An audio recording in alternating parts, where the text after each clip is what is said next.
Salut à toi, j'espère que tu vas bien. Dans cette vidéo, tu vas apprendre deux expressions très utiles au quotidien en arabe.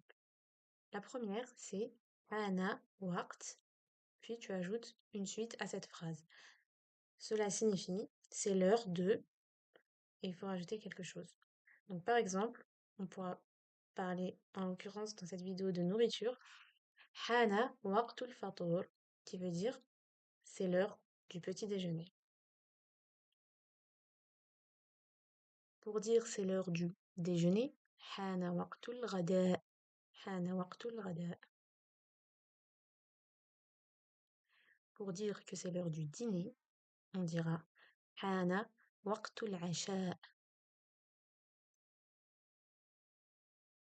Voilà pour la première expression. Maintenant, la deuxième, qui est très semblable à la première. Fata waqt, puis on ajoute quelque chose. Donc, c'est la même chose, mais c'est le sens contraire, c'est-à-dire l'heure de quelque chose est passée. Par exemple, Fata waqtul fatur. Par exemple, à 11 heures, on peut dire que l'heure du déjeuner, du petit déjeuner, pardon, est passée. Fata waqtu al-fatur. À 15 heures, on peut dire que l'heure du déjeuner est passée. Fata waqtu al-ghada.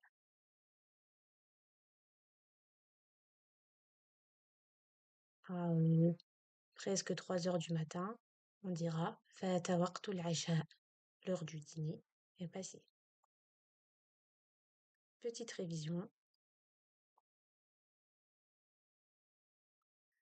À midi, donc là, on va reprendre la première expression.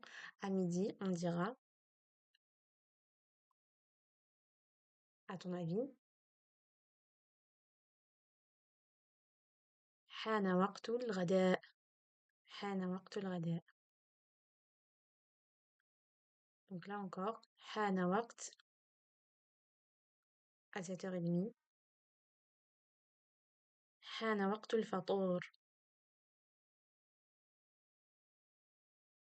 Et maintenant, attention, c'est la deuxième expression, c'est فات وقت. Donc ce n'est plus l'heure. Ce n'est plus l'heure de quoi? À 11 heures.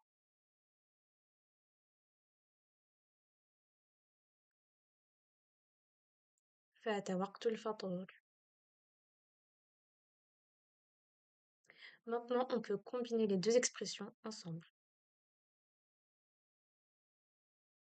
Donc, à 11 heures, c'est l'heure presque du déjeuner et ce n'est plus l'heure du petit déjeuner. Donc d'abord, on va dire ce n'est plus l'heure du petit déjeuner et après on dira que c'est l'heure du déjeuner. Donc comment on dit ça? On dira فات وقت الفطور. حان وقت الغداء.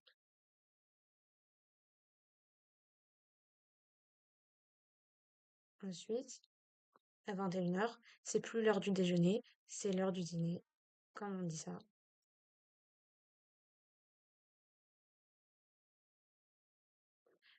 On dira فات وقت الغداء. حان وقت العشاء. Et voilà pour cette vidéo. Abonne-toi pour apprendre de nouvelles expressions.